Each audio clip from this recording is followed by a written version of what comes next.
So today's video is about how do you actually get the ball close with your chip and run release ones when you're around the green, because you might be a golfer that actually feels like you strike it quite well, but you just don't tend to go close enough. And I think a lot of that is because you're not visualizing the shot well enough. You're not really understanding where to land the ball, because you can have like 10 out of 10 technique and not really consider where you need to land the ball, and the ball just won't go close. And then you start talking yourself into, actually, I'm not that good at chipping, when actually what you're not very good at is visualizing the shot and understanding where to land the ball. So this video is all about understanding where you need to land the ball for different clubs for your standard release one chip and run. So I'm going to go through that now. I've got 4 cones I've put on this 20-yard shot. So from the balls here to the pin, it's exactly 20 yards. And I've got some cones out there which I'll go through, which are all perfect for different lofts. And then I'll go around from some random positions and talk about my shot selection and where I'm landing it. So I do feel how you use your eyes is very important. When I have a practice swing, I'm not just looking at the hole, I'm not just looking down. It's like I'm visualizing the whole shot, and I'm really picturing where I want to land the ball and how much it's going to run out. Once I've really visualized the shot, then that really helps me choose the shot I'm going to use, the club I'm going to use. Okay, so in this position here, with all this green to work with, I'm going to use a release one chip and run shot. Now, where I'm landing the ball on the green will change, but because I've got all this green to work with, I've decided I'm going to play a 7-iron. Now, a 7-iron is roughly ballpark a 25% carry and a 75% roll.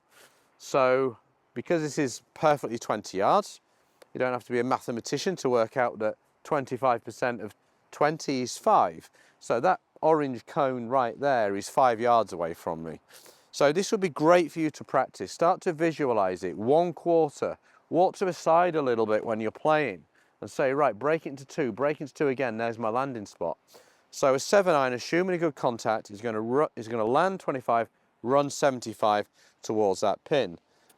Do your practice swing, visualize it, and then see if you can land it near that cone, and hopefully it finishes somewhere near the pin. So I landed that 6 yards.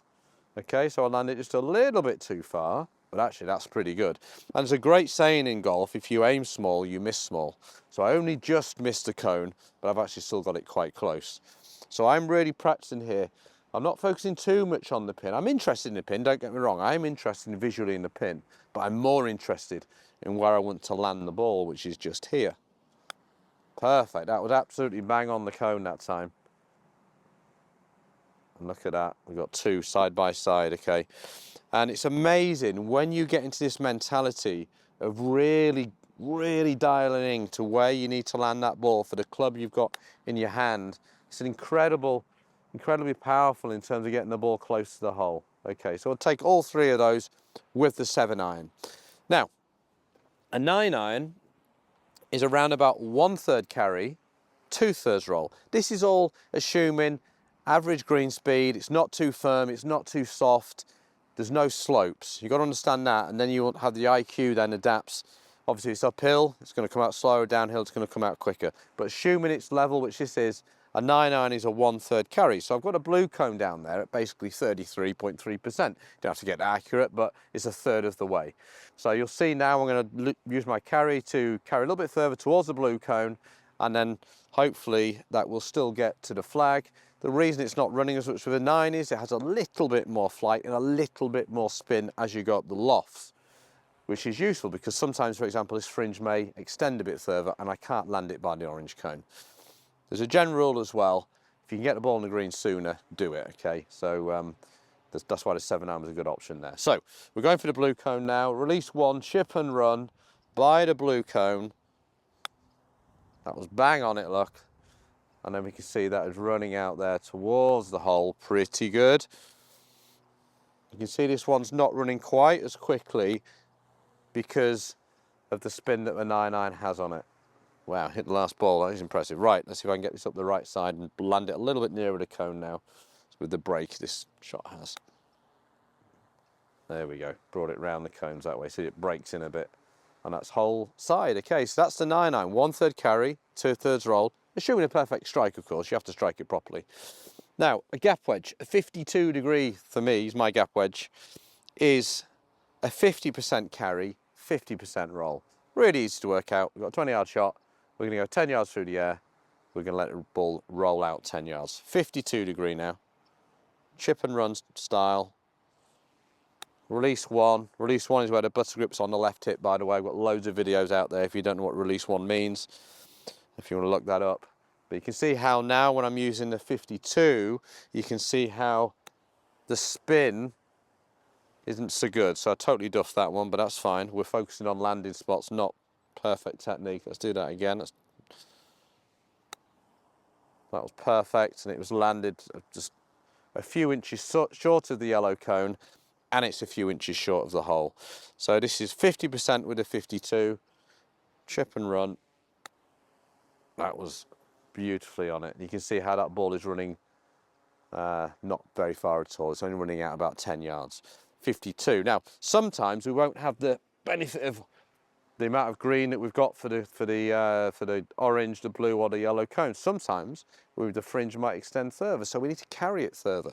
But we don't need it too high because you know, we've still got a little bit of green. Now, I've got my 60 now.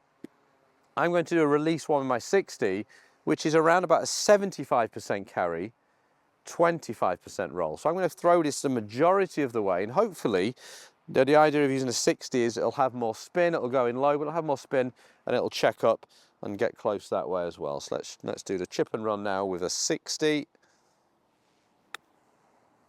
And you can see how that's really spinning. Just landed that a little bit short. Let's carry that a little bit further this time. Played a lovely shot. Let's go a little bit further.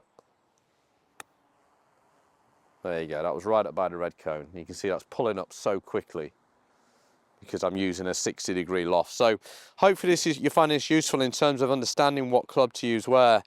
You know, if I was caddying for you and we had all this green, I'd say, well, we want to be either the blue or the orange, okay, because that's close to us. It's a bit like throwing a ball. Like if I said to you, right, you got to throw a ball close. You wouldn't really do this. I don't think many of you have said, right, you've got to get it close. I don't think many of you would go up like that and try and throw it really high. I've got to work on my throwing, look. Most of you would do this, I think, if you're trying to get it close, you would do this. You'd go underarm and you would roll it. You would just roll it down there. And then from there, it becomes very easy and very instinctive to get it close.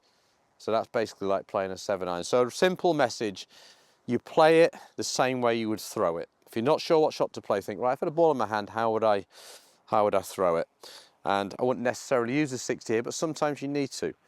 So hopefully that makes sense in terms of some percentages you can put into your game, where you need to land it for different lofts. And now I'm going to go around some different locations around here, just one ball and one club, and really try and visualize that landing spot. And hopefully that'll make a little bit more sense to you about how you can take it to the course. Okay, so we've done your practice there with the different cones. Now you're going to take it to the course. Now this is a really interesting shot here on the Tavistock short game area here at Woburn. This is a lovely little area where it runs down, it goes up and it goes down again. So you've got this sticky bank here. And I know a lot of you would land the ball into here because I see it happen all the time. So where this cone is here, this is like absolutely no-go. You do not want to land the ball into a bank unless you really have to, because it tends to grab up. It's very difficult to predict what the first bounce will do, but there's a lovely area here that I could land it in, which, looking at it, is a third of the way. So I'm not going to put this exactly where I want to land it because I don't want my ball to hit it, but more or less in line with that red cone is really nice spot in which I can land it, which is going to give me a really reliable first bounce. Now, in terms of club selection, if I landed it into that blue cone, then it's so difficult to judge, I say, with that first bounce. So it's very difficult to pick what club you're going to use. If I'm now looking at the correct landing spot, which is the red cone area, then I know it's a third of the way, so hopefully you know the answer at home now. It's the 9-iron. The 9-iron's perfect because it's not going to have too much spin. It's going to work its way up that slope, and equally, it's not like a 7-iron where it would have too much speed as it goes on the downslope. It's not going to have that much speed. So it's just the perfect club. But you can see how I've come to that decision by really choosing the landing spot first. Don't choose a loft first. So there's the landing spot. 9-iron, little practice swing, visualize the landing spot, glance at the break and how it goes to the hole. But now look at your landing spot there. And then let's play the shot. So I'm landing at level with the red cone. And there's a nice shot. So you can see that could go in. There we go. So I slightly overshot the landing spot, only by maybe a yard. So I landed it a little bit into the upslope. That's why it's actually worked out quite well. But it's a great saying, as I said, aim small, miss small. I'm going to use a 9-iron again now and just hit my spot a bit better this time.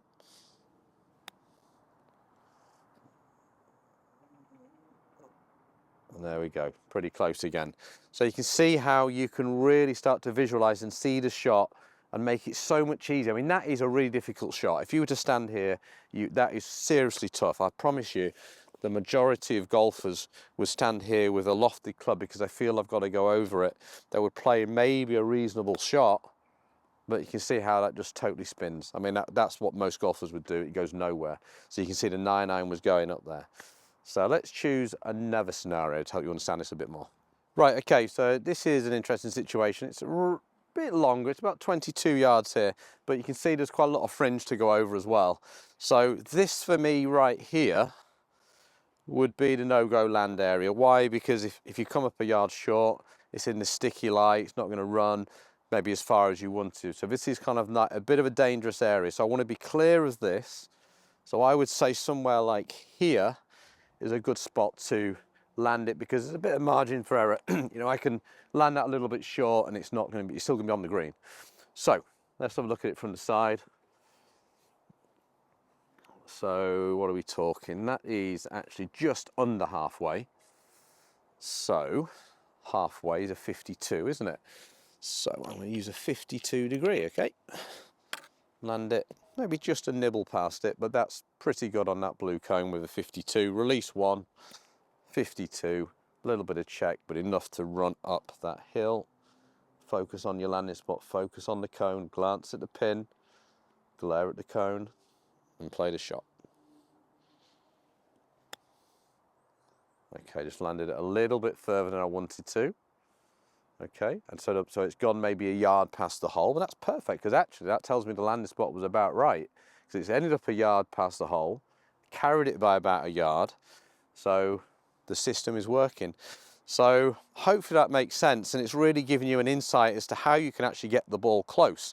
It's one thing having great technique, brilliant to have great technique, 100% you've got to have that, but unless you blend it with the ability to visualize where you're landing it, particularly understanding the percentages on that release 1 shot, it's going to be hard for you to get that close. As I said at the beginning, you have to weigh up, this is ballpark. If it's downhill, okay, these percentages are out. You've got to land it much more like here. If it was a steep downhill, for example, like this, then 25% might be the 60. But this is ballpark, and then you have to adjust for the slopes. If you've had a lot of rain and the greens are slower, or if it's very dry in the middle of summer, for example. But ballpark, it's going to give you a much better idea of where you need to land the ball to get it close, to help you get up and down more often. So I hope that's helped. I'll see you next time.